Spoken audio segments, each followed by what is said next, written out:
السلام علیکم ورحمۃ اللہ وبرکاتہ۔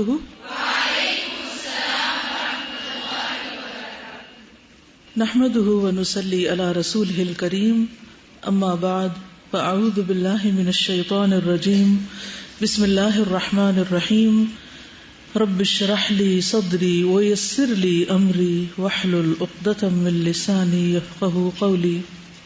بدعت لغوی تعریف، یہ بدع سے لیا گیا ہے، جس کا معنی ہے کسی چیز کا ایسے طریقے پر ایجاد کرنا جس کی پہلے کوئی مثال نہ ہو، اور اسی سے اللہ تعالیٰ کا یہ فرمان ہے بدیع السماوات والارض، سورۃ البقرہ 117، نئے سرے سے پیدا کرنے والا ہے آسمانوں اور زمین کو۔ قل ما کنت بدعا من الرسل، الاحقاف 9، کہہ دیجئے میں کوئی نیا رسول نہیں ہوں۔ اور مثال ہے ابتدع فلان بدعتن، یعنی اس نے ایک ایسا طریقہ ایجاد کیا ہے جسے اس سے پہلے کسی نے نہیں کیا۔ ابتداء اور ایجاد کی دو قسمیں ہیں۔ عادات میں ابتداء اور ایجاد، جیسے نئی نئی ایجادات، مثلا گاڑی، کمپیوٹر، ان سب چیزوں کو بنانا، اور یہ جائز ہے، اس لیے کہ عادات میں اصل اباحت ہے، یعنی مباح ہے، جائز ہے، ممنوع نہیں ہے، یعنی ہر چیز جائز ہے الا یہ کہ نص اسے ناجائز کہے۔ مثلا کوئی میوزیکل انسٹرومنٹ بنانا۔ نمبر 2، دین میں نئی چیز ایجاد کرنا، یہ حرام ہے، یہ منع ہے، اس لیے کہ دین میں اصل توقیف ہے۔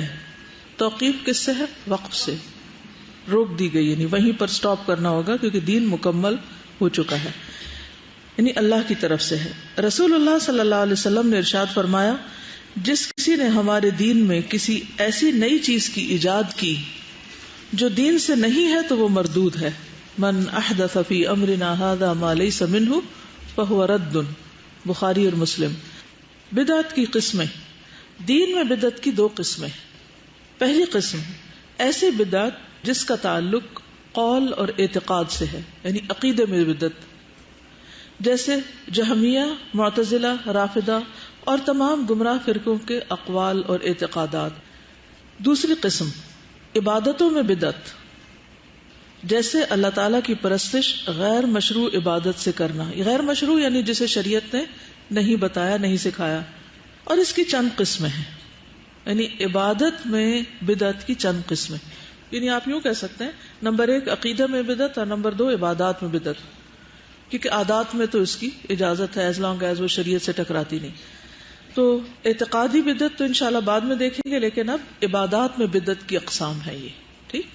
پہلی قسم نفس عبادت ہی بدعت ہو، جیسے کوئی ایسی عبادت ایجاد کر لی جائے جس کی شریعت میں کوئی بنیاد اور اصل نہ ہو، مثلا غیر مشروع نماز، غیر مشروع روزہ، یا غیر مشروع عیدیں، جیسے عید میلاد وغیرہ۔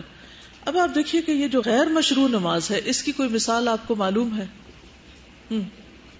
قضاء عمری، اور رجب میں بھی ایک نماز ہوتی ہے صلاۃ الرغائب، رغائب، جی، یعنی باقاعدہ نام کے ساتھ ایک نئی نماز کا اضافہ، اور اس کا طریقہ بھی مختلف، خود ساختہ، یعنی عام طریقے سے مختلف، یعنی مخصوص قسم کی صورتیں اور مخصوص تعداد میں پڑھنے کا حکم دیا جاتا ہے۔ اب یہ ساری نمازیں جو ہیں، نمازوں کی کتنی قسمیں، یعنی ایک تو فرض نماز ہے، ٹھیک ہے، اور پھر ان کے اوقات بھی مقرر ہیں، نبی صلی اللہ علیہ وسلم نے بتا دی۔ پھر یہ ہے کہ کچھ نوافل ہیں جیسے تہجد وغیرہ ہیں، فرض کے علاوہ جو نبی صلی اللہ علیہ وسلم سے مشروع ہیں، ثابت ہیں۔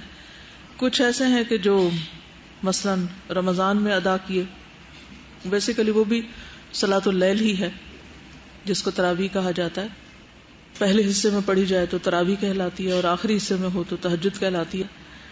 اس کے علاوہ عید پر نماز پڑھنا، یا جمعہ کی نماز ہے، یا ضحیٰ ہے، یا استسقاء ہے، یا کسوف خسوف ہے، یہ تو ہیں مشروع نمازیں۔ لیکن اگر کوئی شخص ایسی نماز پڑھے جس کا کسی حدیث میں کوئی نام نہیں آیا، قرآن میں اس کا کوئی ذکر نہیں ہے، صحابہ نے ایسی کوئی نماز نہیں پڑھی، تو ایسی نماز پھر کیا ہو جائے گی؟ بدعت کہلائے گی، جو خود سے خود ہم نے اپنے اوپر لازم کر لی۔ دوسری قسم جو مشروع عبادت میں زیادتی کی شکل میں، یعنی ایک تو ہے کہ نئی نماز نکالنا، اور ایک یہ ہے کہ نماز کے اندر کوئی اضافہ کر لینا اپنی مرضی سے. نماز مشروع ہے، مثلا زور کی نماز ہے، لیکن 4 رکعتوں کی بجائے 5 پڑھنے شروع کر دینا. جیسے کوئی ظہر یا عصر کی نماز میں 5ویں رکعت زیادہ کر دے. تیسری قسم جو عبادت کی ادائیگی کے طریقوں میں ہو. ٹھیک ہے، طریقے میں کوئی خود ساختہ چیز شروع کر دینا، یعنی اسے غیر شرعی طریقے پر ادا کرے. جیسے مشروع اذکار اور دعائیں اجتماعی آواز اور خوش الحانی سے ادا کرنا، یعنی کٹھے راگ لگا کر دعا مانگنا. ایک تو یہ ہے نا کہ آپ کو سکھا دی جاتی، لیکن وہ سیکھنا ہے، وہ مانگنا نہیں. لیکن اگر مانگنے کے لیے عبادت کے طور پر، ایک ہے تعلیم کے طور پر، وہ مختلف ہے، لیکن عبادت کے طور پر اگر آپ اس کو یہ سمجھتے ہیں کہ اگر سارے لوگ مل کے راگ لگا کے مانگیں گے اکٹھے کورس میں تو زیادہ فائدہ مند ہوگی، تو یہ غلط ہوگا، یہ بدعت کہلائے گا. اور جیسے اپنے آپ پر عبادت میں اتنی سختی برتنا کہ وہ سنت رسول صلی اللہ علیہ وسلم سے تجاوز کر جائے، یعنی آپ کی نماز سے آگے بڑھ جائے. چوتھی قسم جو مشروع عبادت کسی ایسے وقت کی تخصیص کی شکل میں ہو جسے شریعت نے خاص نہ کیا ہو. جیسے 15ویں شعبان کی شب کو نماز اور دن کو روزے کے ساتھ مخصوص کر لینا، کیونکہ نماز اور روزے اصلاً مشروع ہیں، لیکن کسی وقت کے ساتھ خاص کرنے کے لیے دلیل کی ضرورت ہے. دینی نقطہ نظر سے بدعت کا حکم. دین میں ہر بدعت حرام اور باعث دلالت اور گمراہی ہے، اس لیے کہ رسول اللہ صلی اللہ علیہ وسلم کا فرمان ہے، دین کے اندر تمام نئی پیدا کی ہوئی چیزوں سے بچو، کیونکہ ہر نئی چیز بدعت ہے اور ہر بدعت گمراہی ہے. اور رسول اللہ صلی اللہ علیہ وسلم کے اس فرمان کی وجہ سے بھی کہ من احدث فی امرنا ھذا ما لیس منہ فہو رد، اس کا مطلب یہ ہے کہ عبادات اور اعتقادات میں بدعتیں حرام ہیں، لیکن یہ حرمت بدعت کی نوعیت کے اعتبار سے مختلف ہے. بعض بدعتیں صراحتاً کفر ہیں، اس کو شرک کہیں تو زیادہ بہتر ہے، جیسے صاحب قبر سے تقرب حاصل کرنے کے لیے قبروں کا طواف کرنا اور ان پر ذبیحہ اور نذر و نیاز پیش کرنا، ان سے مرادیں مانگنا اور فریاد رسی کرنا، جیسے غالی قسم کے جہمیوں اور معتزلیوں کے اقوال. اور بعض بدعتیں وسائل شرک میں سے ہیں، جیسے قبروں پر عمارتیں تعمیر کرنا اور وہاں نماز پڑھنا اور دعائیں مانگنا. بعض بدعتیں فسق اعتقادی ہیں، جیسے خوارج، قدریہ اور مرجئہ کے اقوال اور شرعی دلیلوں کے مخالف ان کے اعتقادات. بعض بدعتیں معصیت و نافرمانی کی ہیں، جیسے شادی اور بیاہ سے کنارہ کشی اور دھوپ میں کھڑے ہو کر روزہ رکھنے کی بدعت. تو یہ مختلف درجے ہیں بدعتوں کے اندر بھی جو دلالت ہیں. ایک غلط فہمی کی اصلاح. جس نے بدعت کی تقسیم اچھی اور بری بدعت سے کی ہے، یعنی بدعہ حسنہ اور بدعہ سیئہ، وہ غلطی اور خطا پر ہے. اور رسول اللہ صلی اللہ علیہ وسلم کی حدیث فَإِنَّ كُلَّ بِدْعَةٍ ضَلَالَةٍ کے برخلاف ہے. حافظ ابن رجب نے اپنی کتاب جامع العلوم والحکم میں رسول اللہ صلی اللہ علیہ وسلم کے فرمان فَإِنَّ كُلَّ بِدْعَةٍ ضَلَالَةٍ کی تشریح کرتے ہوئے کہا ہے کہ آپ کا مذکورہ فرمان ان جامع کلمات میں سے ہے جن سے کوئی چیز خارج نہیں. وہ اصول دین میں ایک عظیم اصل ہے، یعنی یہ نہیں کہا کل بدعت ضلالہ ایکسپٹ فار دوز، یہ نہیں کوئی الگ نہیں کی، سب کی طرف ہے. کلو جب کہہ دیا تو بس سب آگے بیچ میں. اور رسول اللہ صلی اللہ علیہ وسلم کے فرمان من احدث فی امرنا ھذا ما لیس منہ فہو رد کے مشابہ ہے. لہذا جس نے بھی کوئی نئی چیز ایجاد کی اور دین کی طرف اس کی نسبت کی اور دین میں اس کی کوئی اصل مرجع نہیں، مرجع نہیں ریفرنس نہیں ہے، لوٹ کے جائیں جس کی طرف کوئی سورس نہیں ہے اس کا، تو وہ گمراہی ہے اور دین اس سے بری اور الگ ہے، خواہ وہ اعتقادی مسائل ہوں یا ظاہری اور باطنی اعمال اور اقوال ہوں، کوئی بھی چیز ہو.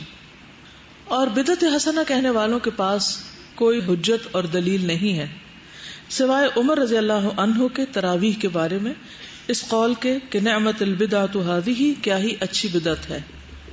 ان لوگوں کا کہنا یہ بھی ہے کہ بہت ساری چیزیں ایسی روح پذیر ہوئیں جن پر سلف نے کوئی نکیر نہیں کی، یعنی انکار نہیں کیا، جیسے کتابی شکل میں قرآن کریم کا جمع کرنا اور حدیث کی کتابت و تدوین یا پھر مختلف علوم کی تدوین جیسے علم التجوید اور عقیدہ اور فقہ وغیرہ وغیرہ.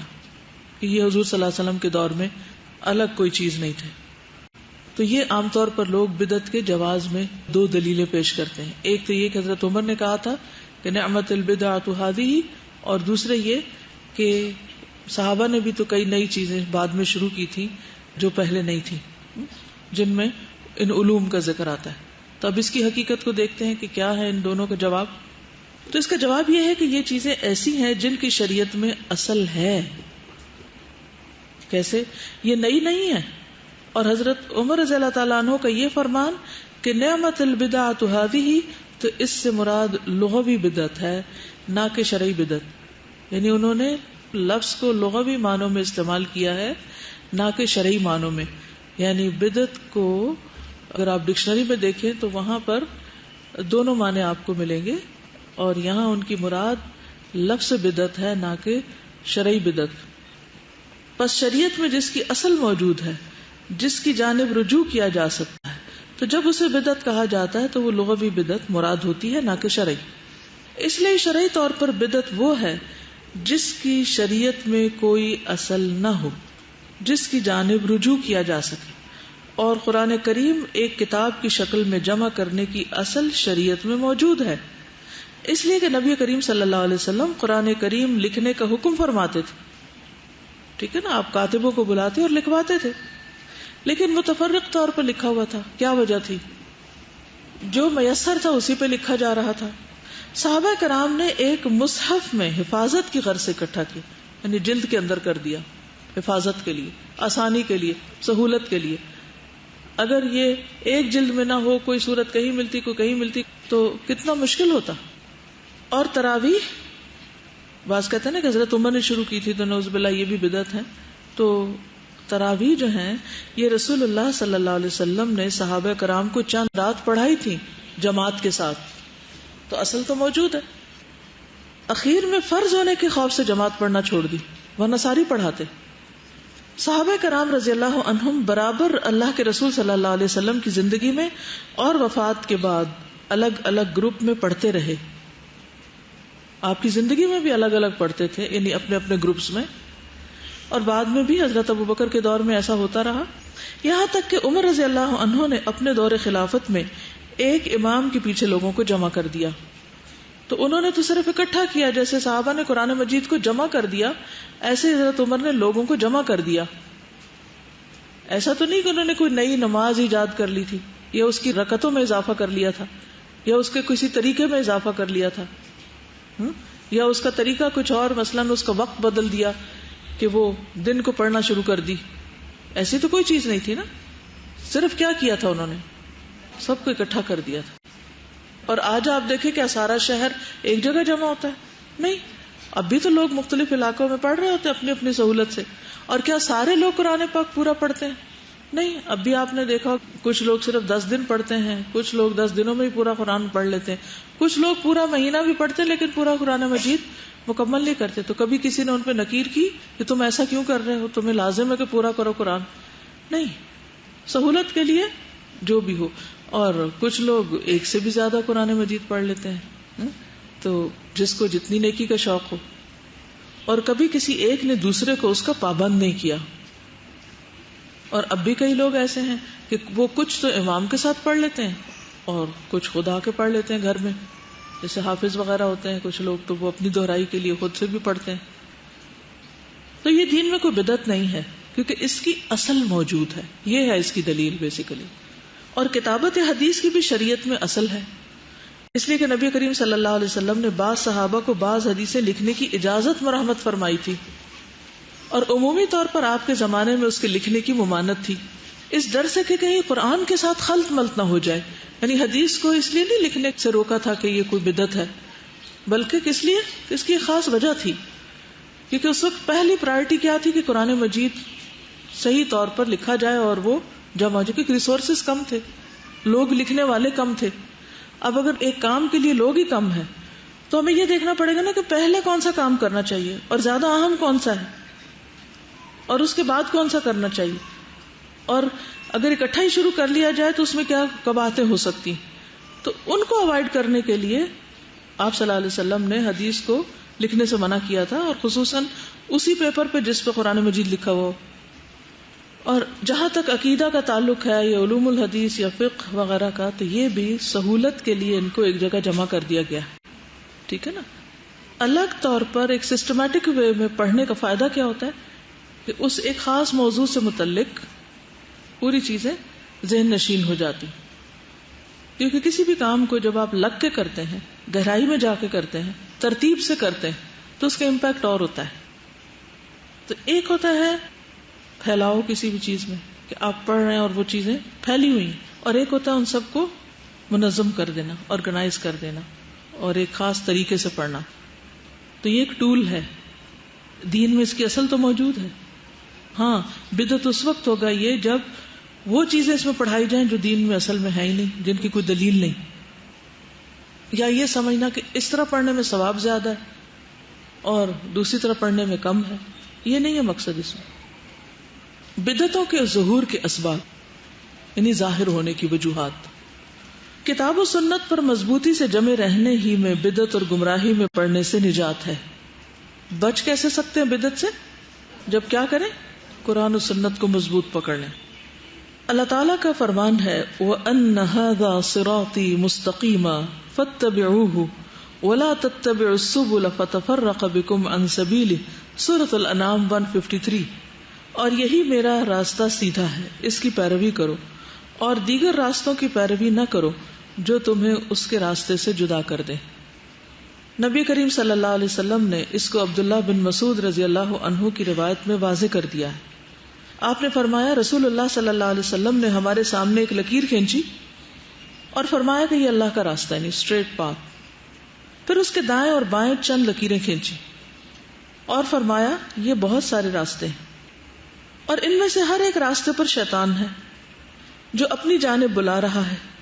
پھر آپ نے یہی آیت تلاوت فرمائی وَأَنَّ هَذَا صِرَاطِي مُسْتَقِيمًا فَاتَّبِعُوهُ وَلَا تَتَّبِعُوا السُّبُلَ. سبل کون سے ہیں؟ جو اس کے دائیں بائیں جا رہے ہیں، ڈائیورجنس.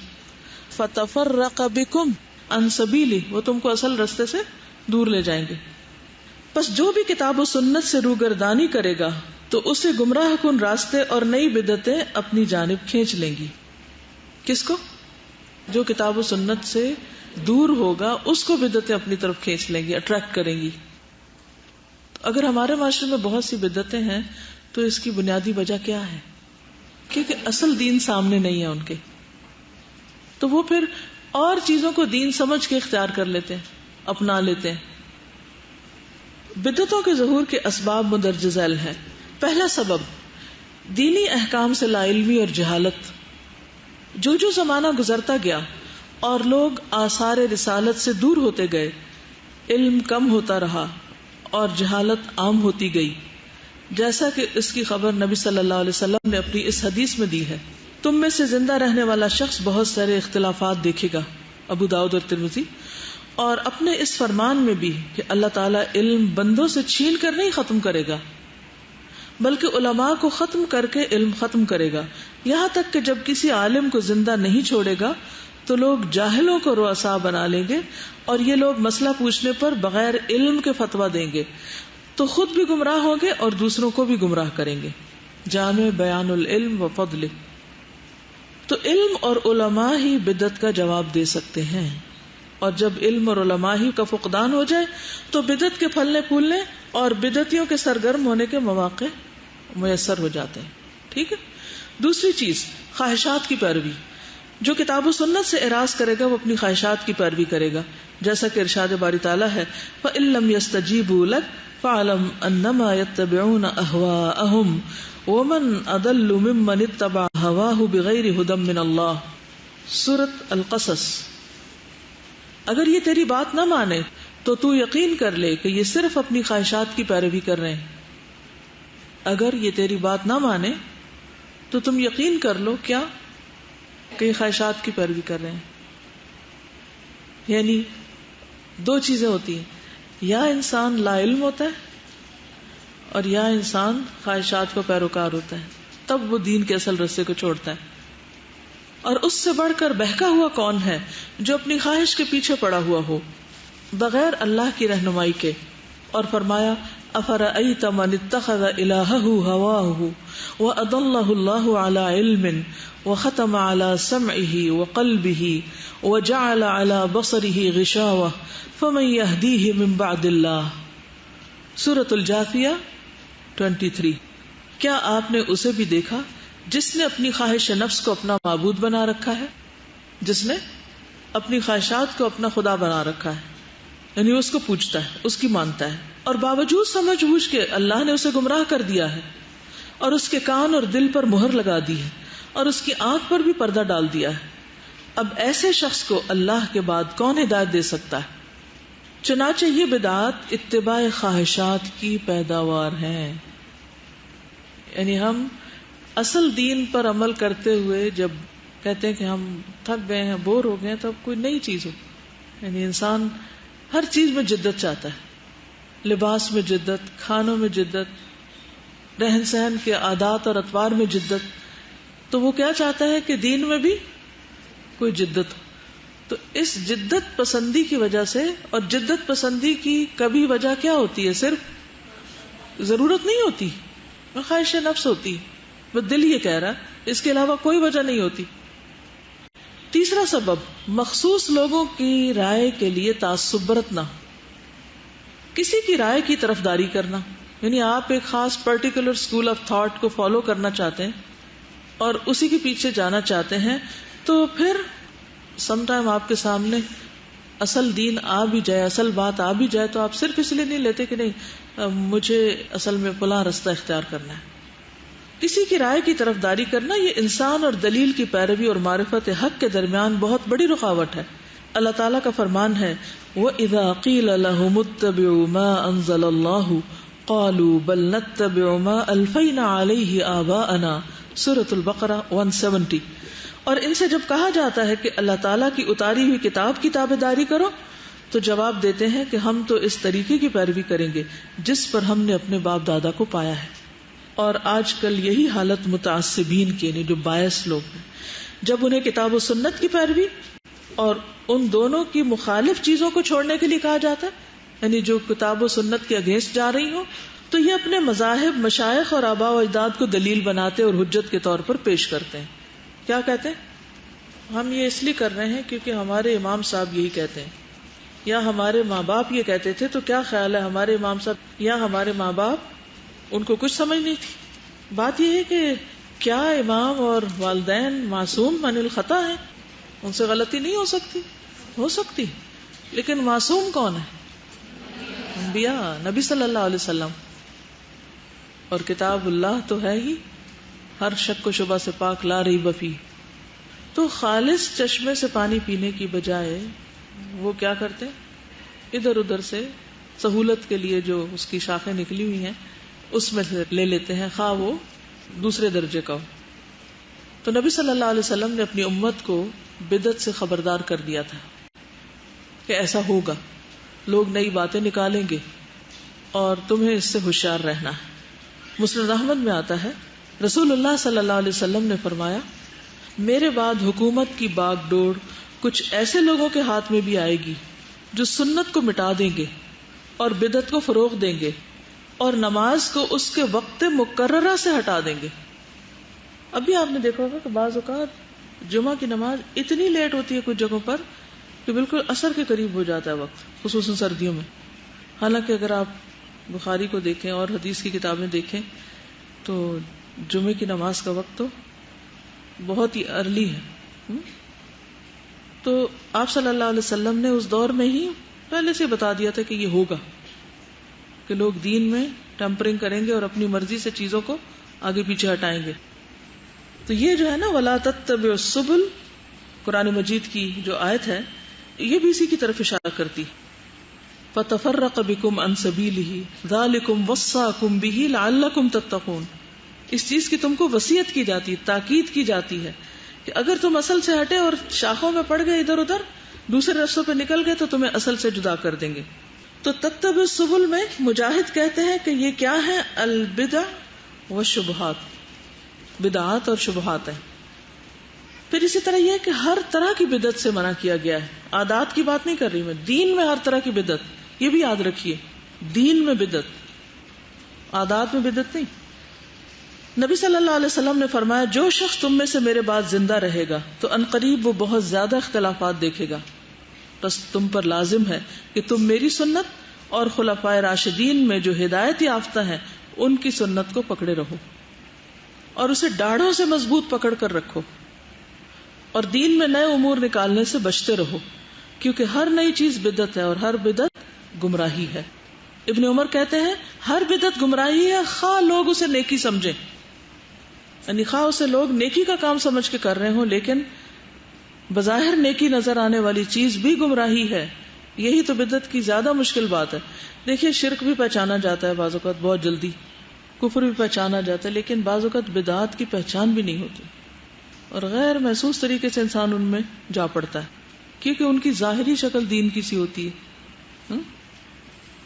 نبی صلی اللہ علیہ وسلم نے فرمایا جب میں تم سے کوئی حدیث بیان کیا کروں تو اس میں مزید اضافہ نہ کیا کرو. تو یہ اضافہ بھی پھر کیا ہوگا؟ بدعت، یعنی اپنے پاس سے اس کے الفاظ مت بڑھایا کرو. تو اس معاملے میں جو احادیث کے ترجمے ہیں نا ان میں بھی احتیاط برتنی چاہیے.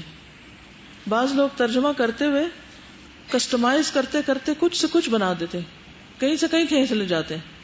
تو طریقہ کیا ہونا چاہیے کہ جیسے عربک ٹیکسٹ ہے اس کے مطابق ترجمہ، اس کو ایز اٹ از پڑھ کے پھر اس کے بعد آپ اس کی وضاحت میں اگر کچھ کہنا چاہیں تو کہیں، لیکن اصل میں اضافہ نہیں کرنا آپ کو، یا اس کو اپنے مرضی کے معنی نہیں پہنانے، کانٹیکسٹ میں ہی لینا ہے. اسی طرح نبی صلی اللہ علیہ وسلم کی باتوں کے علاوہ دوسروں کی باتوں کو سنت نہ سمجھا جائے. سنت کا کیا معنی بتایا تھا؟ طریقہ.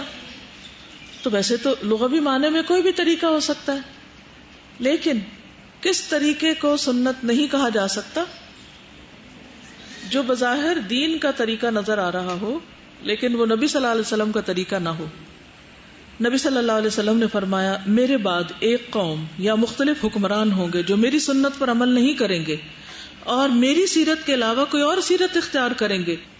تو ان کے بعض امور کو اچھا سمجھے گا اور بعض کو برا، یعنی بعض چیزیں ان کی سنت کے مطابق نہیں ہوں گی لیکن تم ان کو اپریشیٹ کرو گے، کیونکہ سنت کا علم ایک تو بعض اوقات نہیں ہوتا، اور دوسرا یہ ہے کہ بعض اوقات جب کوئی حکمران یا کوئی انفلوئنشل شخص کوئی ایسا کام کر رہا ہوتا ہے تو انسان کہتا ہے یہ تو بہت سمجھدار ہے، یہ کر رہا ہے تو ٹھیک ہی کر رہا ہوگا، اس لیے اس کے طریقے کی پیروی کر لو.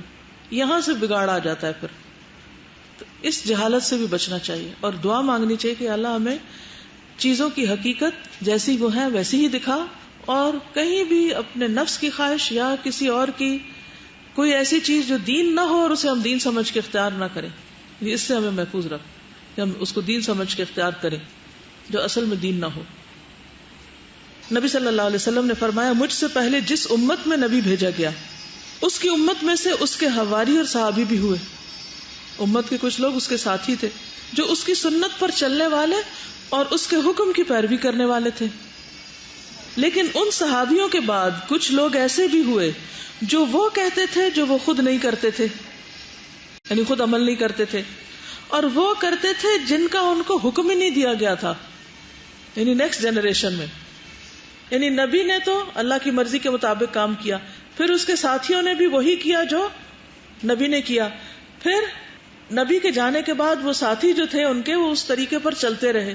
لیکن آہستہ آہستہ ڈائلیوشن ہوئی، جو بعد میں لوگ آئے انہوں نے کیا کیا اور رستے نکال لیے، یعنی وہ کرنا شروع کر دیا جو اصل میں نہیں تھا. اور آپ دیکھیے کہ کرسچینٹی میں بہت ساری ایسی چیزیں ہیں جو عیسیٰ علیہ السلام نے نہیں کی، لیکن بعد میں جو ان کے جو حواریوں کے آگے فالوورز تھے وہاں سے شروع ہوئی. انہوں نے یہ بدعتیں ایجاد کی. اصل دین میں کیسے بگاڑ آیا؟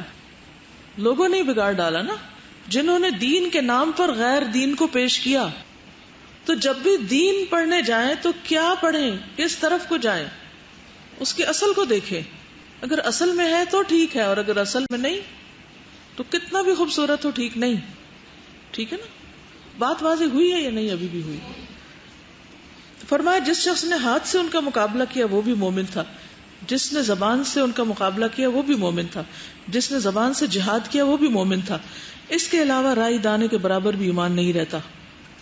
تو اس سے کیا پتہ چلتا ہے کہ جو لوگ بدعت کر رہے ہوں ان کو ان کی بدعت سے روکنا چاہیے.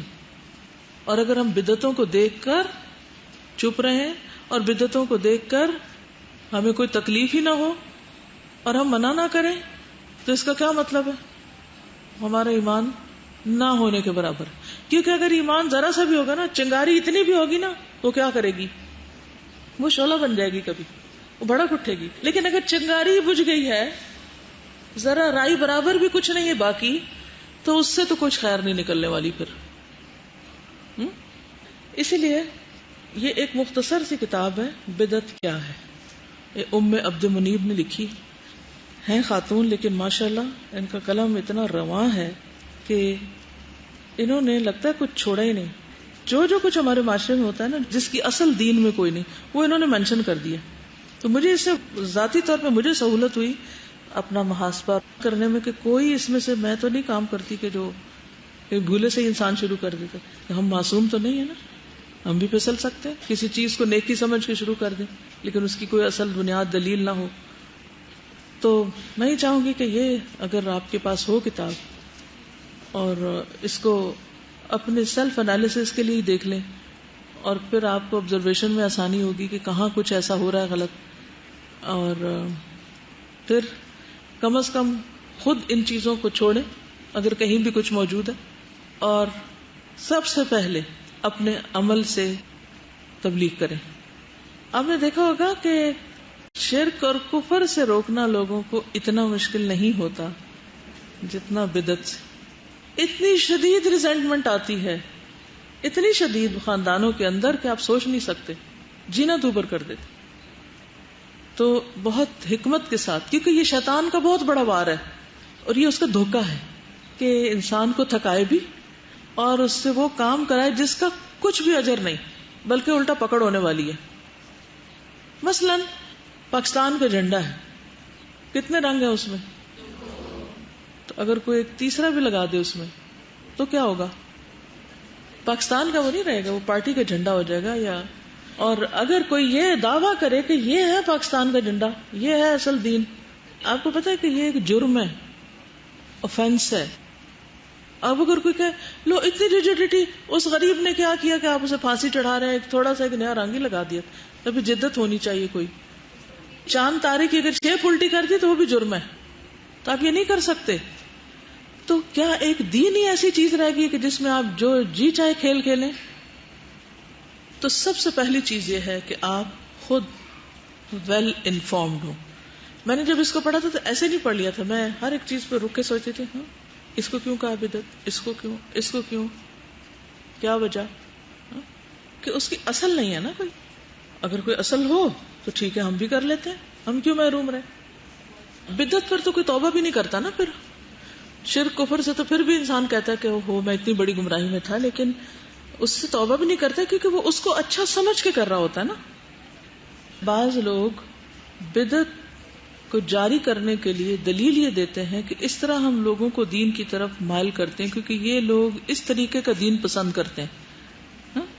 تو پھر پیروی دین کی ہو رہی ہے خواہشات کی.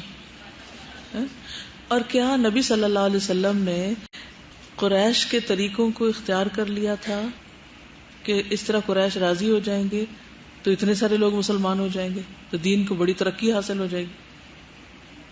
لقد كدت تركن إليهم شيئا قليلا إذا لأذقناك ضعف الحياة وضعف الممات ثم لا تجد لك علينا نصيرا. یعنی قریب تھا کہ آپ تھوڑا سا مائل ہو جاتے. لقد كدت تركن إليهم شيئا قليلا، اور اگر آپ اس کی طرف رخ بھی کرتے اذن تو کیا ہوتا، تب لأذقناك ہم آپ کو چکھاتے ضعف الحیات و ضعف الممات، دنیا میں بھی دگنی سزا اور موت کے وقت بھی دگنی سزا. اور ہمارے مقابلے میں تم کسی کو مددگار نہ پاتے. اللہ اپنے نبی کو جو اللہ کے محبوب ہیں اس انداز میں خطاب کر رہے ہیں کہ اگر آپ ایسا کرتے جو کہ آپ نہیں کرنے والے تھے تو آپ کے بھی اس عمل کو ہم قبول نہ کرتے، کیونکہ من احدث فی امرنا ھذا ما لیس منہ فہو رد ریجیکٹڈ. تو اس لیے اس میں بہت ہی احتیاط کی ضرورت ہے. تو پہلے درجے پہ خود چھوڑ دینا ان چیزوں کو، اگلے درجے پر پھر ان کی اصلاح کی کوشش کرنی ہے، اور پھر تیار رہنا ہے کس کے لیے؟ مار کھانے کے لیے.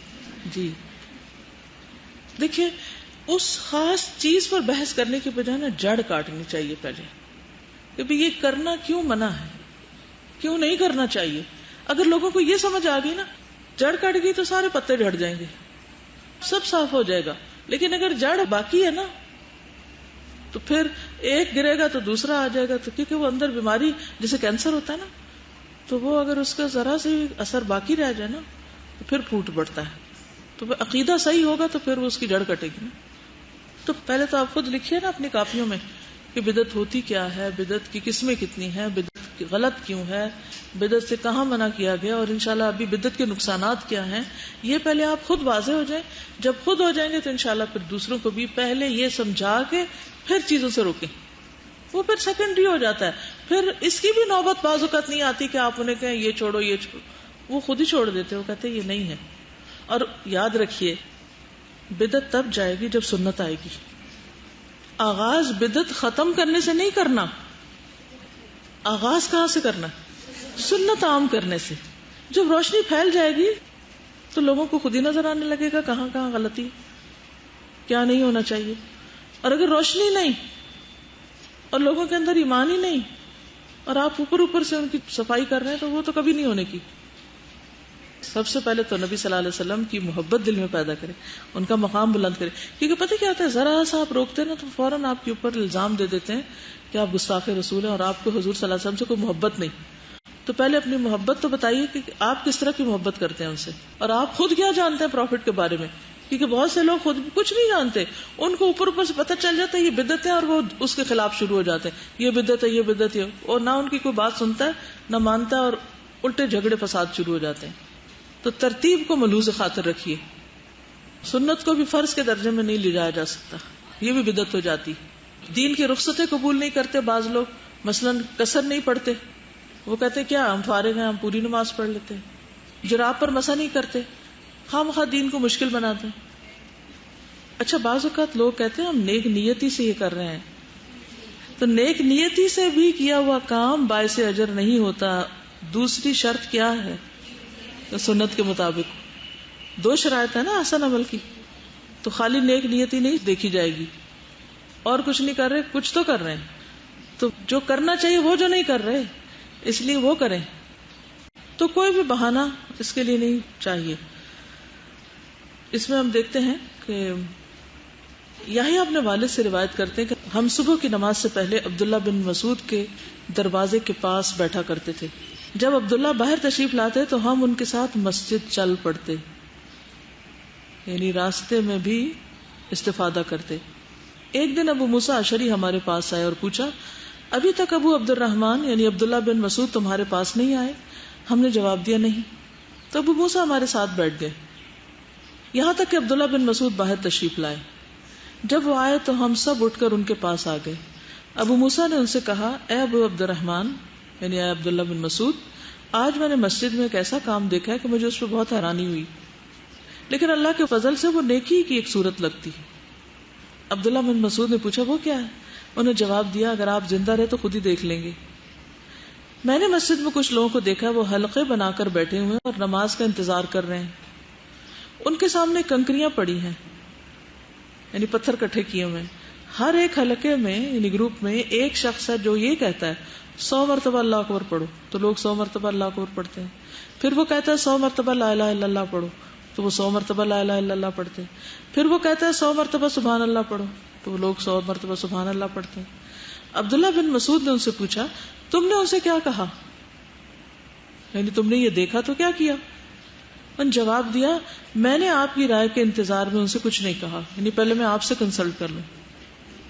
عبداللہ بن مسعود نے کہا تم نے انہیں یہ کیوں نہیں کہا کہ وہ اپنے گناہ شمار کریں، یعنی اپنی 100 غلطیاں بھی شمار کریں، اور تم نے انہیں ضمانت کیوں نہیں دی کہ ان کی نیکیاں ضائع نہیں ہوں گی اگر واقعتاً وہ نیکیاں ہوں. پھر عبداللہ بن مسعود چل پڑے، ان کے ہمراہ ہم بھی چل پڑے، یہاں تک کہ عبداللہ ان حلقوں میں سے ایک حلقے کے پاس آئے، ایک گروپ کے پاس ہے، اور ان کے پاس کھڑے ہو کر پوچھا تم لوگ یہ کیا کر رہے ہیں؟ اب یہ بھی دیکھتے جائیے ان کا معاملے کا انداز، یہ معاملہ سیکھنے والے ہیں. خود آ کے تحقیق کی سن لیا تھا لیکن آ کے پوچھا کیا کر رہے ہو تم؟ کہا ہے ابو عبد الرحمن یہ کنکریاں جن پر ہم اللہ اکبر لا الہ الا اللہ اور سبحان اللہ پڑھ رہے ہیں۔ عبداللہ بن مسعود نے کہا تم اپنے گناہوں کو گنو، میں اس بات کی ضمانت دیتا ہوں کہ تمہاری نیکیوں میں سے کوئی نیکی ضائع نہیں ہوگی۔ اے امت محمد افسوس تم پر، تم کتنی تیزی سے ہلاکت کی طرف جا رہے ہو۔ ابھی نبی صلی اللہ علیہ وسلم کے صحابہ تمہارے درمیان بکثرت موجود ہیں، اور نبی صلی اللہ علیہ وسلم کے کپڑے ابھی پرانے نہیں ہوئے، ان کے برتن ابھی ٹوٹے نہیں، یعنی جو آپ چھوڑ کے گئے ہیں وہ ابھی ویسا ہی ہے۔ اس ذات کی قسم جس کے ہاتھ میں میری جان ہے، کیا تم ایسے طریقے پر ہو جو نبی صلی اللہ علیہ وسلم کے طریقے سے زیادہ ہدایت یافتہ ہے؟ یعنی آپ کی زندگی میں تو ایسا کوئی عمل مسجد میں نہیں ہوا تھا، یا پھر تم گمراہی کا دروازہ کھولنا چاہتے ہو؟ لوگوں نے عرض کی واللہ یا ابا عبد الرحمن ما اردنا الا الخیر، اللہ کی قسم ہے ابو عبد الرحمن ہمارا ارادہ صرف نیکی کا ہے، ہم تو نیکی سمجھ کے ذکر کر رہے ہیں اس طرح بیٹھ کے۔ ابن مسعود نے کہا وَكَم مِّن مُرِيدٍ لِّلْخَيْرِ لَن يُصِيبَهُ، کتنے ہی ایسے لوگ ہیں جو نیکی کا ارادہ تو کرتے ہیں لیکن اس تک پہنچ نہیں پاتے۔ رسول اللہ صلی اللہ علیہ وسلم نے یہ بات ارشاد فرمائی ہے کچھ لوگ قرآن پڑھیں گے لیکن وہ قرآن ان کے حلق سے نیچے نہیں اترے گا، حالانکہ وہ بڑا نیکی کا عمل کر رہے ہیں، بظاہر کیا کر رہے ہیں؟ تلاوت کر رہے ہیں یا اس کو سمجھ رہے ہیں، لیکن وہ اندر نہیں جا رہا۔ اور اللہ کی قسم مجھے نہیں معلوم، ہو سکتا ہے ان میں سے اکثریت تم لوگوں کی ہو جنہوں نے قرآن پڑھا اور ان کے وہ اندر نہیں اترا۔ پھر وہ ان کے پاس سے اٹھ گئے، کتنی مختصر نصیحت تھی، کوئی لڑائی نہیں کی، جھگڑا نہیں، کوئی لمبی بحث نہیں، یہ کہہ کے چلے گئے۔ عمرو بن سلمہ کہتے ہیں کہ ہم نے ان حلقے والے کی اکثریت کو دیکھا کہ وہ نہروان والے دن خوارج کے ساتھ مل کر ہم پر نیزہ داری کر رہے تھے، یعنی جو بدعت کا آغاز ہوتا ہے اس کا انجام بھی پھر ایسا ہی ہوتا ہے، وہ پھر اصل دین پر رہ ہی نہیں سکتا۔ تو یہ جو نیکی کے روپ میں بدی ہے نا، یہ بہت خطرناک، بہت باریک فائن لائن ہے، اور اس کو سمجھنے کی بہت ضرورت ہے۔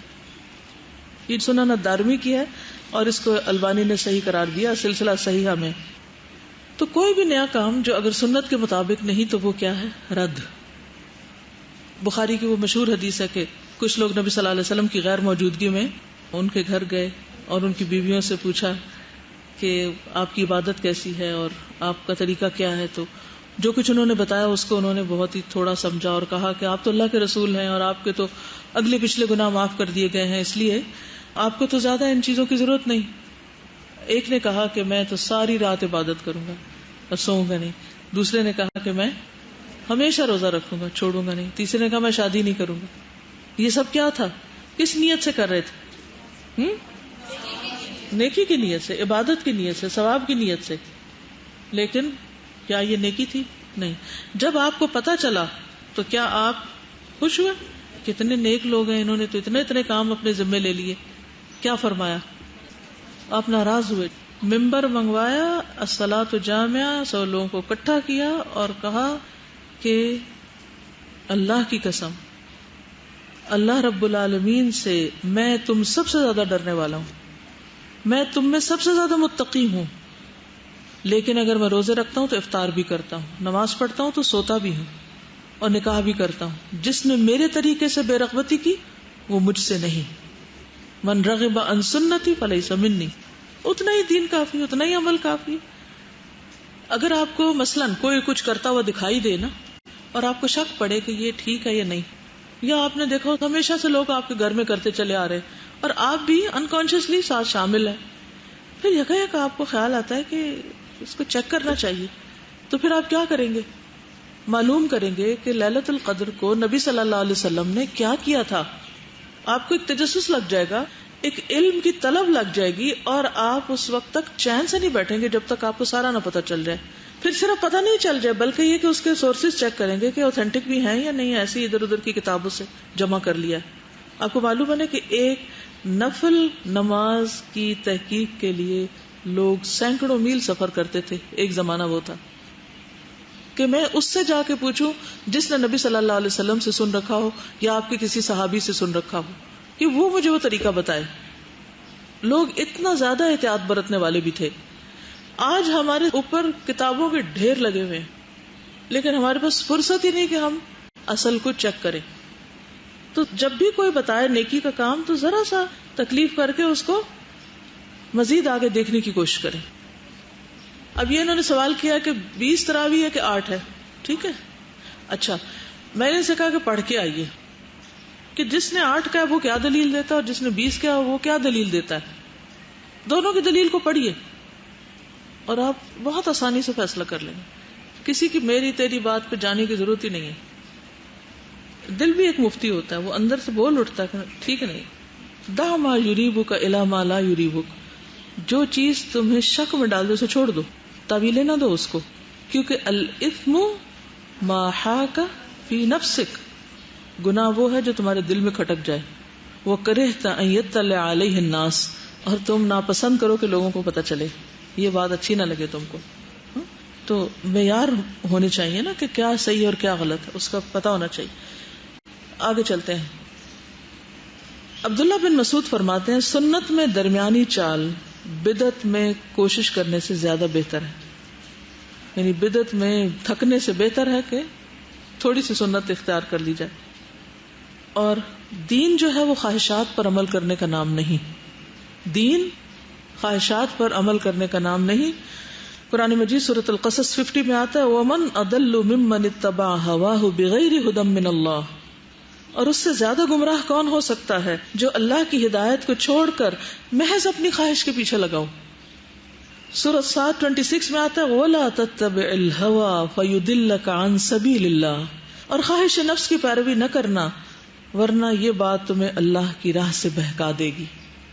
سورۃ فاطر آیت 8 میں آتا ہے أَفَمَنْ زُيِّنَ لَهُ سُوءُ عَمَلِهِ فَرَآهُ حَسَنًا, کتنی زبردست آیت ہے یہ.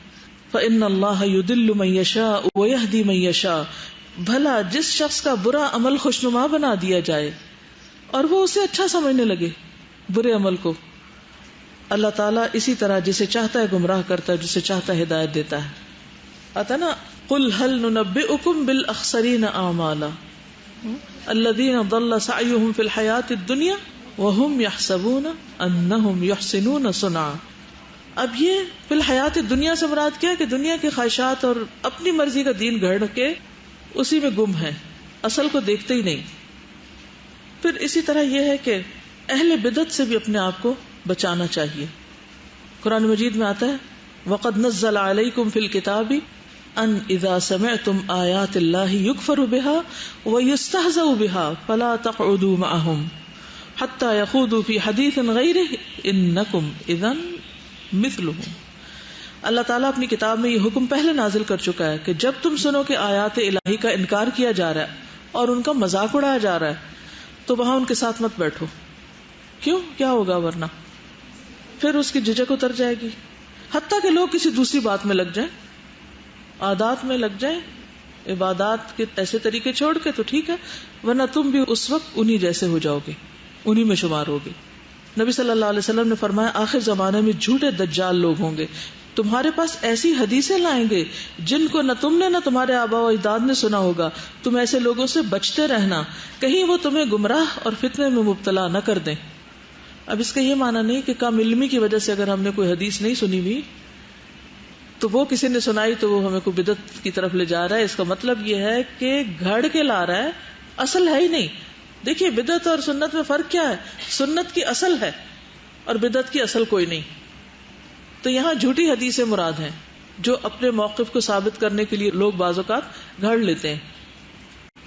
کوئی محنت نہیں کرتا کہ جو صحیح بات جانتے ہیں وہ تھوڑی سی تکلیف زیادہ کریں, ذرا دن رات محنت کریں اور میڈیا پہ جا کے کچھ کریں.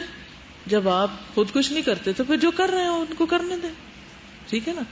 یعنی یہ ایسا ہی ہے جیسے جب انگریزوں نے میزائل بنا لیے تھے اور ترکی حکومت کے پاس صرف توپیں تھی, تو وہ اس کا مقابلہ میزائلوں کا توپوں کے ساتھ کر رہے تھے.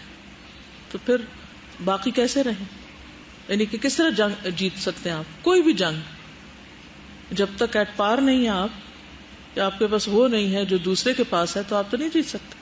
تو پہلے کیا کرنا ہے آپ کو, تو وہ تو بنائے. تو اب یہ تو ہم شکایت کرتے رہے کہ میڈیا پہ موضوع حدیثیں بیان کرتے ہیں, لیکن یہ کیوں نہیں ہم کوشش کرتے کہ ہم بھی, آپ میں سے کتنے لوگ اخبار میں لکھتے ہیں؟ کوئی نہیں لکھتا. کتنے لوگ کوئی ریڈیو پہ کوئی پروگرام کرتے ہیں؟ انہوں نے ایک ہاتھ کھڑا ہوا, کوئی کیا ہوگا, اب کی بات نہیں ہے, ماضی کی کوئی بات ہو رہی. اچھا, پھر اسی طرح یعنی ہم کچھ اور کرنے کی کوشش ہی نہیں کرتے. تو جو ہماری مین سٹریم ہے وہ تو وہ اخبار پڑھ رہی ہے نا اپنے علم کے اضافے کے لیے, یا ٹی وی دیکھ رہی ہے, ریڈیو سن رہی ہے نا. اچھا, وہاں کوئی بھی کام کرنا ہو تو اس کے لیے 100 حجتیں لے آئیں گے, یہ حرام ہے, وہ حرام ہے, وہ حرام, خواہ اس کی اصل موجود ہو. دیکھو البدعۃ تمیت السنہ, اور سنت آئے گی تو بدعت جائے گی. اگر آپ نے سنتوں کو زندہ ہی نہیں کیا تو بدعتیں نہیں جا سکتی. لوگوں کو صحیح بات پتہ ہی نہیں, اور اختلافی باتوں سے نہیں شروع کرے کیونکہ دین کا طریقہ نہیں. قرآن مجید میں نبی صلی اللہ علیہ وسلم کو اہل کتاب سے بھی بات کرنے کے لیے جب کہا گیا تو کیا کہا؟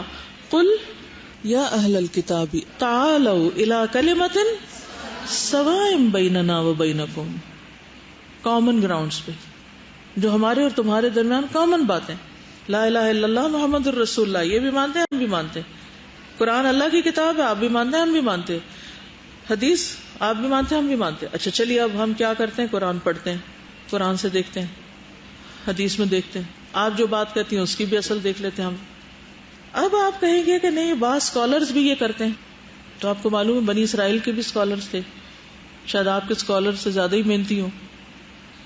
لیکن کیا کسی کا اسکالر بن جانا اس بات کی دلیل ہو جاتا ہے کہ اس کی ہر بات صحیح ہو گئی؟ کیا وہ انسان نہیں, اس کی خواہشات بھی ہو سکتی, ہو سکتا وہ اپنی کسی خواہش کے پیچھے چل رہا ہو. قرآن مجید میں ایسے کسی اسکالر کا ذکر ہے کہ جو اپنی خواہش کے پیچھے چل پڑا؟ کیا آتا ہے اس کے بارے میں؟ یہ فیکٹ ہے نا, دس از اے فیکٹ. سورۃ الاعراف میں آتا ہے 175, وَاتْلُ عَلَيْهِمْ نَبَأَ الَّذِي آتَيْنَاهُ آيَاتِنَا, پڑھ سناؤ ان کو خبر اس شخص کی جس کو ہم نے اپنی آیات دی. فَانْسَلَخَ مِنْهَا, اس نے کیا کیا؟ جان چھڑا کے نکل گیا. فَأَتْبَعَهُ الشَّيْطَانُ فَكَانَ مِنَ الْغَاوِينَ وَلَوْ شِئْنَا لَرَفَعْنَاهُ بِهَا وَلَكِنَّهُ أَخْلَدَ إِلَى الْأَرْضِ وَاتَّبَعَ هَوَاهُ فَمَثَلُهُ كمثل الكلب ان تحمل عليه يلهث او تتركه يلهث ذلك مثل القوم الذين كذبوا بآياتنا فاقصص القصص لعلهم يتفكرون. تو اصل کیا ہے؟ علماء اصل ہے. اصل کیا ہے؟ اصول کس کو کہتے ہیں؟ قرآن و سنت کو. کسی بھی دور میں کہیں بھی کچھ بھی دیکھنا ہو اصل میں دیکھیں, ٹھیک ہے نا. دیکھیے اب آپ خود اینالائز کیجیے اپنے سوال کو. انہوں نے کہا سنت کو فرض کا درجہ نہ دیں. اس کا مطلب یہ ہوتا ہے کہ مثلا نفلی روزہ ہے, مہینے میں 3 روزے رکھنے, آپ اس کو کبھی بھی نہ چھوڑیں, چاہے سفر ہو, حضر ہو, اور چاہے بیمار ہو یا کوئی مہمان آئے ہوں. آپ کے نہیں میں نے تو یہ اپنے اوپر فرض کیے ہوئے ہیں, یا شوہر اجازت نہ دے, آپ کے نہیں میں نے تو فرض کیے ہوئے ہیں. کیا ہمیں حق ہے کہ نفل کو فرض کریں؟ نہیں. ان کی بات کا یہ مطلب ہے, جو آیت آپ کوٹ کر رہی ہیں اس کا معنی ہے فَلْيَحْذَرِ الَّذِينَ يُخَالِفُونَ عَنْ أَمْرِهِ, ڈرنا چاہیے ان لوگوں کو جو آپ کے حکم کی مخالفت کرتے ہیں. وہ کیسے ہوگا؟ اسی مثال میں کہ کوئی کہے کہ مہینے کے یہ 3 روزے جو ایام 20 کے روزے ہیں یہ کسی نے ایسے ہی گھڑ لیے ہیں, یہ مت رکھو. کوئی اس سے روکنا شروع کر دے کہ یہ دین کا حصہ نہیں ہے, تو نبی صلی اللہ علیہ وسلم نے بتایا کہ ان کی فضیلت, اور آپ کہہ رہے ہیں دین کا حصہ نہیں, یہ مخالفت ہوگی. یہ دو میں فرق ہے, ٹھیک ہے. چلیے آگے چلتے ہیں. اچھا, بدعت کے عام ہونے کی وجوہات آپ نے پڑھی ہیں. 1-2 چیزیں اور بھی اس میں ایڈ کر لیجئے کہ سابقہ امتوں کی تقلید. نبی صلی اللہ علیہ وسلم نے فرمایا تم لوگ پہلی امتوں کے طریقوں کی قدم بقدم پیروی کرو گے, یہاں تک کہ اگر وہ لوگ کسی گوہ کے سوراخ میں داخل ہوئے تو تم بھی ان کی پیروی کرو گے, تم بھی وہاں جا گھسو گے. کیونکہ جو شخص کسی قوم کی مشابہت کرے گا وہ نہیں مس ہوگی. جیسے رہبانیت ہے, تو اگر ہمارے دین میں کوئی اس طرح کا فقیر بن جائے اور کچھ کھائے پیے نہ, شادی نہ کرے, یہ سمجھ کے کہ زیادہ ثواب ہے شادی نہ کرنا, تو یہ کیا ہوگا؟ سنت کے طریقے سے انحراف ہوگا. پھر ایک اور وجہ, اپنی پیروی کروانا. سنت کیا ہے کہ آپ نبی صلی اللہ علیہ وسلم کے طریقے کی پیروی کریں, تو کچھ لوگوں کو شوق ہوتا ہے کہ لوگ ان کو فالو کریں, اپنی پیروی کرانا, اپنے پیچھے لگانا. معاذ رضی اللہ عنہ کہتے ہیں تمہارے بعد بہت فتنے ہوں گے، مال بہت بڑھ جائے گا، قرآن کھول کر عام کر دیا جائے گا، حتیٰ کہ مومن منافق، مرد عورتیں، چھوٹا بڑا، غلام آزاد، سبھی اسے حاصل کریں گے. یعنی علم بہت بڑھ جائے گا اس طرح.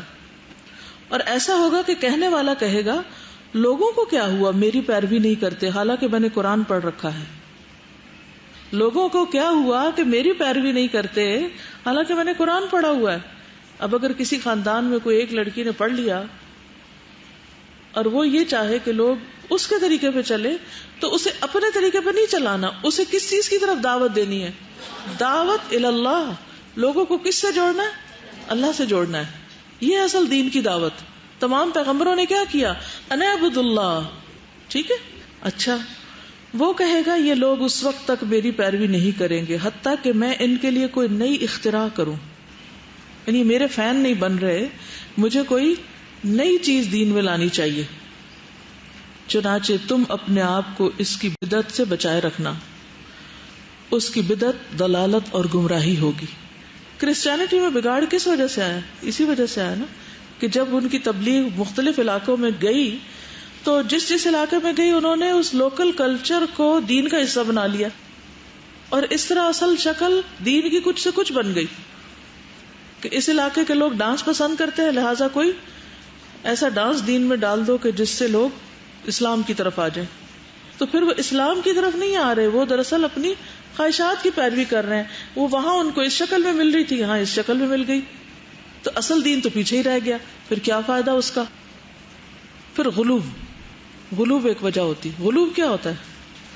یا اہل الکتاب لا تغلوا فی دینکم، اے اہل کتاب اپنے دین میں غلوب نہ کرو. ایاکم والغلوب، دین میں غلوب سے بچو کیونکہ تم سے پہلے لوگ دین میں غلوب کی وجہ سے ہلاک ہوئے تھے.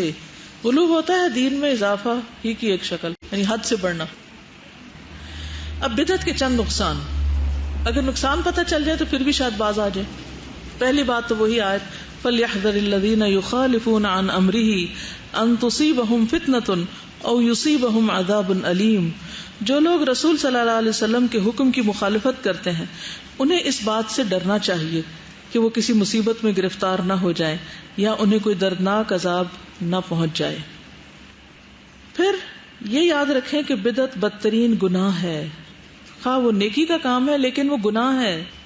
نبی صلی اللہ علیہ وسلم نے فرمایا، ہر خطبہ میں فرماتے تھے فَإِنَّ خَيْرَ الْحَدِيثِ كِتَابُ اللَّهِ وَخَيْرُ الْهَدْيِ هَدْيُ مُحَمَّدٍ وَشَرُّ الْأُمُورِ مُحْدَثَاتُهَا وَكُلُّ مُحْدَثَةٍ بِدْعَةٌ وَكُلُّ بِدْعَةٍ ضَلَالَةٌ وَكُلُّ ضَلَالَةٍ فِي النَّارِ. کہ حمد و ثنا کے بعد بہترین بات اللہ کی کتاب ہے اور بہترین سیرت محمد صلی اللہ علیہ وسلم کی سیرت ہے، اور سارے کاموں میں بدترین کام نئے نئے طریقے ہیں اور ہر نیا طریقہ بدعت ہے اور ہر بدعت گمراہی ہے. بدعتی پر لعنت اور بدعتی کے حمایتی پر بھی لعنت کی گئی ہے. صحیح بخاری کی روایت ہے نبی صلی اللہ علیہ وسلم نے مدینہ منورہ کو اس جگہ سے اس جگہ تک حرم قرار دیا تھا اور فرمایا تھا جو شخص یہاں کوئی بدعت ایجاد کرے یا کسی بدعتی کو ٹھکانہ دے اس پر اللہ، فرشتوں اور تمام لوگوں کی لعنت. رسول اللہ صلی اللہ علیہ وسلم نے فرمایا جس نے بدعت ایجاد کی پھر اس پر عمل کیا گیا تو اس پر ان عمل کرنے والوں کے برابر وبال ہوگا. یعنی اگر کسی نے دین میں بدعت ایجاد کی جو اس کو فالو کر رہا ہے سب کا گناہ موجد پہ آئے گا اور ان کے وبال میں کچھ بھی کمی نہ کی جائے گی. امام مالک کہتے ہیں جو یہ سمجھے کہ دین میں اچھی بدعت درست ہے تو گویا اس نے یہ سمجھا کہ محمد صلی اللہ علیہ وسلم نے پیغام رسالت میں خیانت کی ہے.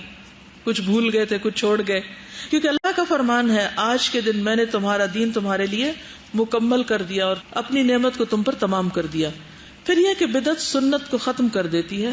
حسان بیان کرتے ہیں کہ جو بھی قوم اپنے دین میں نئی بدعت ایجاد کرتی ہے اللہ تعالیٰ ان میں سے اس بدعت جیسی سنت کو اٹھا لیتا ہے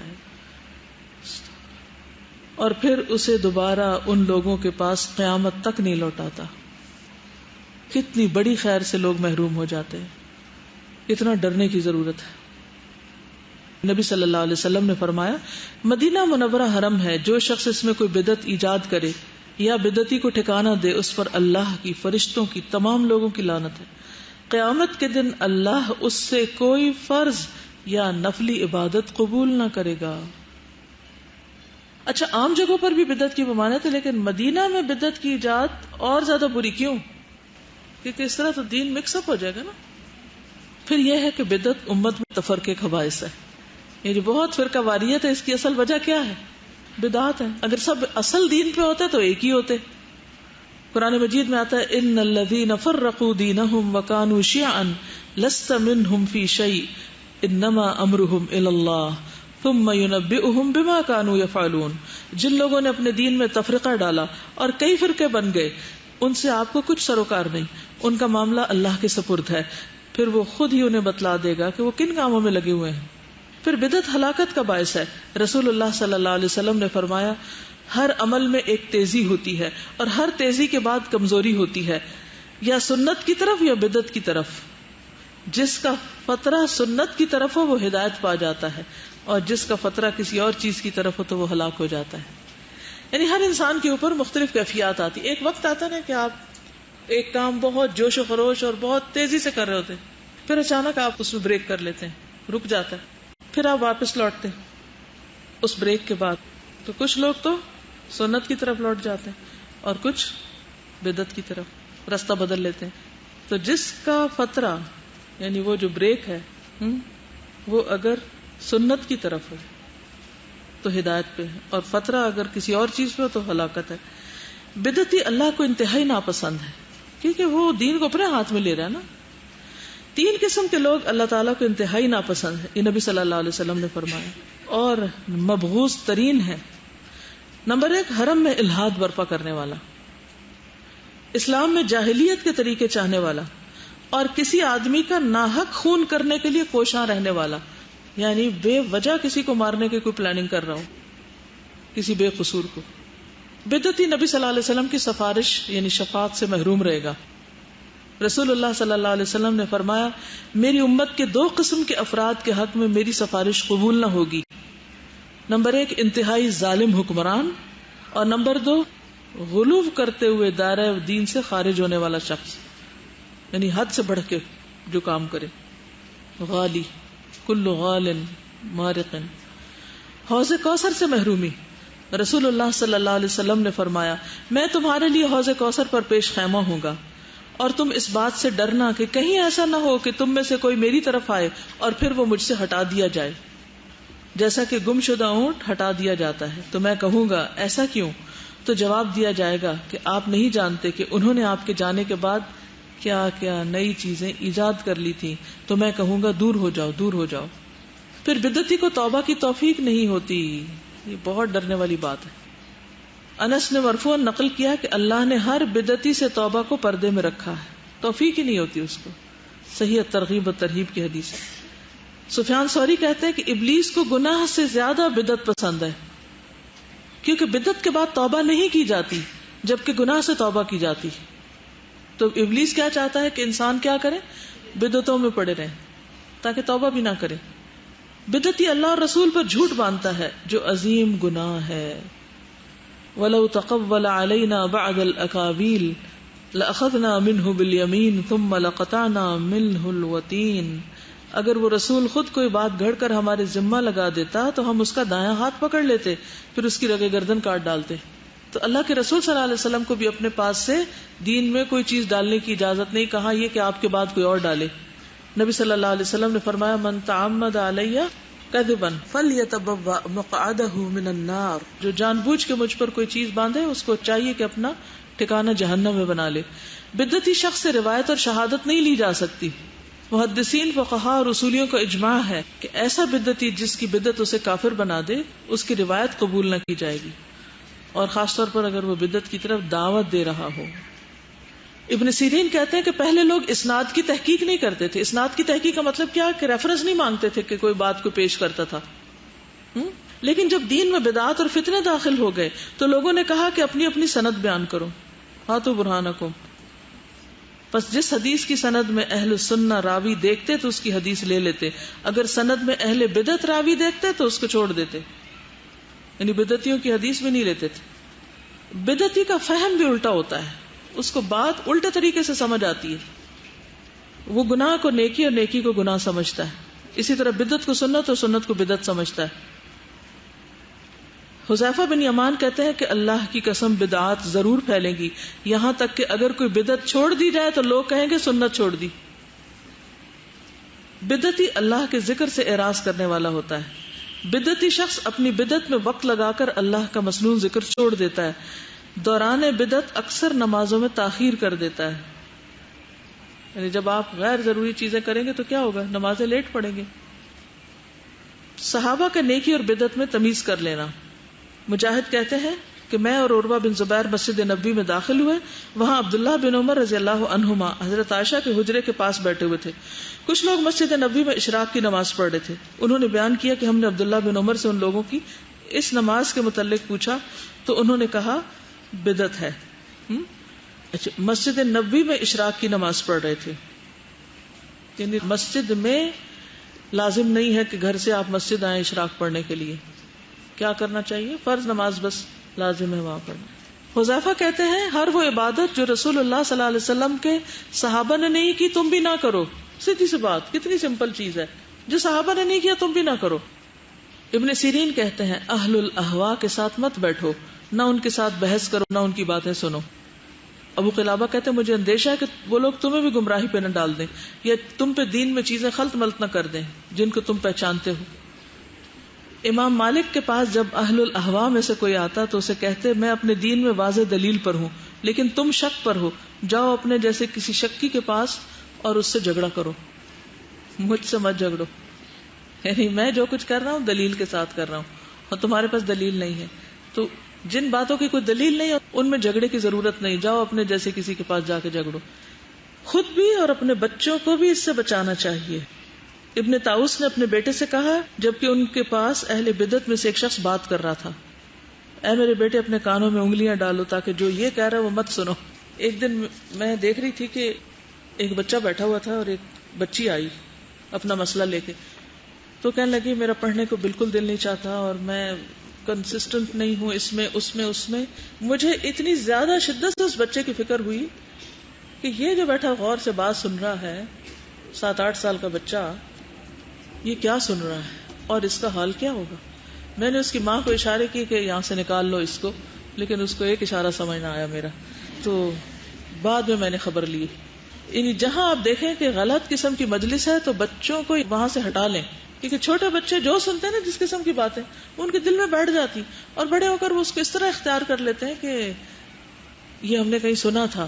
یعنی ہو سکتا ہے وہ آپ ہی سے منسوب کر دیں کیونکہ آپ کے سامنے ہو رہی ہے وہ بات اور ابھی آپ صرف سن رہے ہیں تاکہ سن کے دوسرے کو جواب دیں. دیکھیے کسی کے اصلاح کے لیے سب سے پہلا قدم ہوتا ہے کہ پہلے اس کی سنیں وہ کیا کہہ رہا ہے. اگر وہ غلط بھی کہہ رہا ہے تو ذرا پیشنس کے ساتھ سن لیں اور پھر اس کے بعد آگے بڑھیں. ٹھیک ہے، چلیے. یہ تو ہم مانتے ہیں نا کہ نبی صلی اللہ علیہ وسلم کی رسالت قیامت تک کے لیے اور سب انسانوں کے لیے اور دین مکمل ہو چکا ہے، تو پھر نئی باتوں کی کوئی گنجائش رہتی؟ بات ہی ختم. سمپل سی بات ہے، اتنی لمبی کرنے کی ضرورت ہی نہیں. یہ جو آتا نا کہ خلق الموت والحیات لیبلوکم ایکم احسن عملا، تو اس کی ایک شرط کیا ہے؟ احسن عمل کی. عمل صالح کی 2 شرطیں ہیں نا، ایک تو کیا ہے؟ اخلاص، اور دوسرے کہ وہ سنت کے مطابق ہو. یس. اچھا، یہ سنت پیروی کرنا صرف مردوں کا کام ہے یا عورتوں کے لیے بھی کوئی ضروری ہے؟ سب کے لیے ضروری ہے. وما كان لمؤمن ولا مؤمنة اذا قضى الله ورسوله امرا ان يكون لهم الخيرة من امرهم ومن يعص الله ورسوله فقد ضل ضلالا مبینا. کسی مومن مرد اور عورت کو یہ حق نہیں کہ جب اللہ اور اس کا رسول کسی کام کا فیصلہ کر دے تو ان کے لیے اپنے معاملے میں کچھ اختیار باقی رہ جائے، اور جو اللہ اور اس کے رسول کی نافرمانی کرے تو یقیناً وہ سری گمراہی میں جا پڑا. جھگڑوں اور اختلافات کا حل کس چیز میں؟ قرآن و سنت کی پیروی.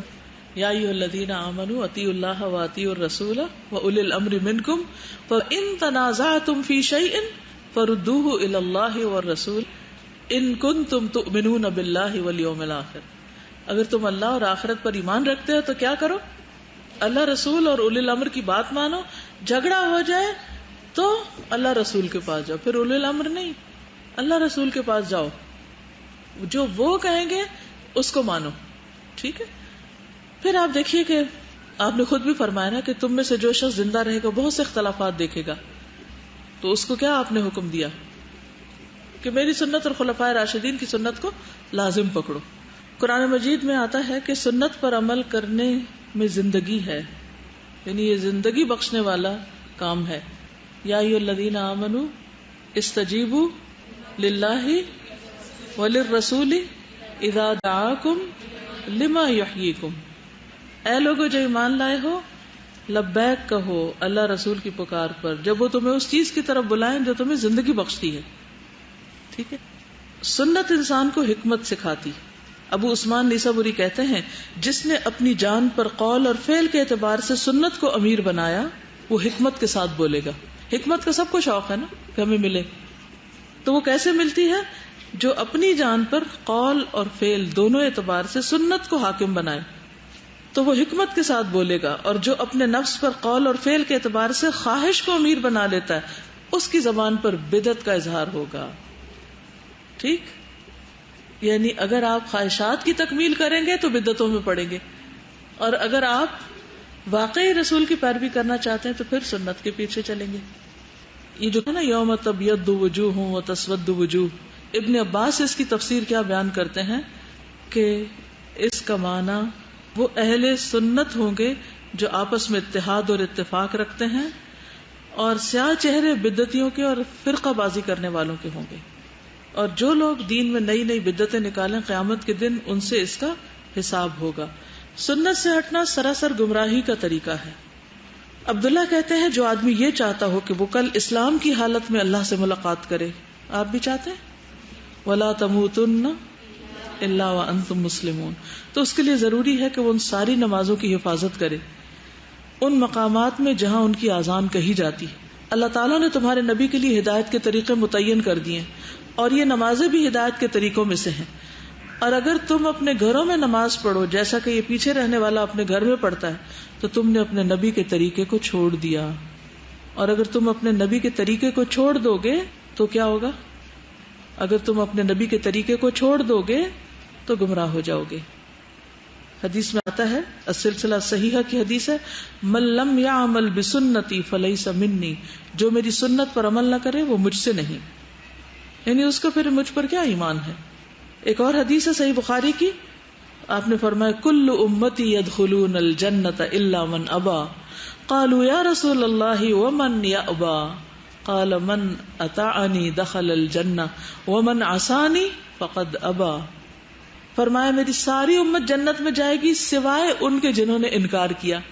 صحابہ نے پوچھا یا رسول اللہ صلی اللہ علیہ وسلم کون انکار کرے گا؟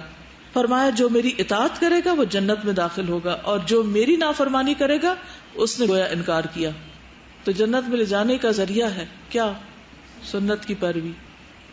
عبداللہ کہتے ہیں مجھے یہ بات پتہ چلی کہ دین میں سب سے زیادہ سنت کو ترک کرنا آئے گا. ایک ایک سنت کر کے دین سے اس طرح رخصت ہوگی گویا جیسے کوئی رسی ایک ایک دھاگا کر کے ٹوٹتی جاتی. رسی کیا ہوتا ہے نا, رسی کبھی کھولی آپ نے؟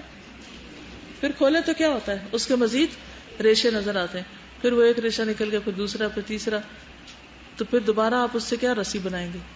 تو سنتیں بھی ایسے ہی آہستہ آہستہ آہستہ ایک ایک ریشہ چھوٹی چھوٹی غیر محسوس طریقے سے ٹوٹتی جائیں گی, اور آخر میں کوئی چیز نہیں رہے گی جس کو آپ کو پکڑنا ہے. وَاعْتَصِمُوا بِحَبْلِ اللَّهِ جَمِيعًا. پھر صحابہ کرام جو تھے وہ سنتوں کی پیروی بھی کرتے تھے اور آپ کے چھوٹی چھوٹی چیزوں کو بھی فالو کرتے تھے. حضرت ابن عمر کی خاص طور پر مثالیں آپ نے پڑھی ہوں گی, کوئی بتائے گا مجھے؟ بٹن کھول دیتے تھے, ایک حدیث بیان کرتے, اور خاص رستے سے گزرتے تھے, ادھر جا کے رکتے تھے, پھر چلتے تھے. جب بلال نکلے تھے خانہ کعبہ سے پوچھا کہاں نماز پڑھی تھی, یعنی ہر چیز میں پیروی کرتے تھے. چلیے, کیا عیسائیوں نے کوئی بدعت ایجاد کی تھی؟ کسی ایک بدعت کا نام بتائیے. عیسائیوں نے کون سی بدعت ایجاد کی تھی؟ رہبانیت. دلیل ہے کوئی؟ وَرَهْبَانِيَّةً ابْتَدَعُوهَا, اور رہبانیت کو انہوں نے خود ایجاد کر لیا تھا. رہبانیت کیا ہوتی ہے؟ ترک دنیا. ہمارے دین نے تو اس کی اجازت نہیں دی, نہ عیسیٰ علیہ السلام نے اس کا حکم دیا. تو عیسائیوں نے اپنے پیغمبر کا طریقہ چھوڑ کر دین میں خود سے ایک نیا راستہ نکالا, بے وجہ خود کو مشقتوں میں مبتلا کیا. حضرت عمر کے پاس ایک راہب آیا تو اس کا عبادت کر کر کے برا حال تھا، حضرت عمر اس کو دیکھ کر رونے لگے کہ اس کا انجام کیا ہوگا. پھر اللہ کا شکر کہ جس نے ہمیں اپنا راستہ دکھایا، ورنہ ہم بھی اس کی عبادت ایسے طریقوں پہ کرتے جو اس کو پسند ہی نہیں، قبول ہی نہیں، تو کہاں ہوتے. تو کسی بھی چیز کو ایجاد کرنا بدعت کہلاتا ہے، اس طرح کہ پہلے سے اس کی کوئی بھی مثال نہ ہو، کوئی اس کا مادہ نہ ہو، اور وہ سنت کے مخالف ہو، سنت کے اپوزٹ ہو. دین میں نیا طریقہ، خصوصاً عقائد اور عبادات میں. معاملات میں آپ اپنی مرضی سے معاملہ کر سکتے، اس میں وہ بدعت نہیں ہوتی. جزاکم اللہ خیرا. سبحانک اللہم و بحمدک، اشہد ان لا الہ الا انت، استغفرک و اتوب الیک. السلام علیکم و رحمۃ اللہ وبرکاتہ.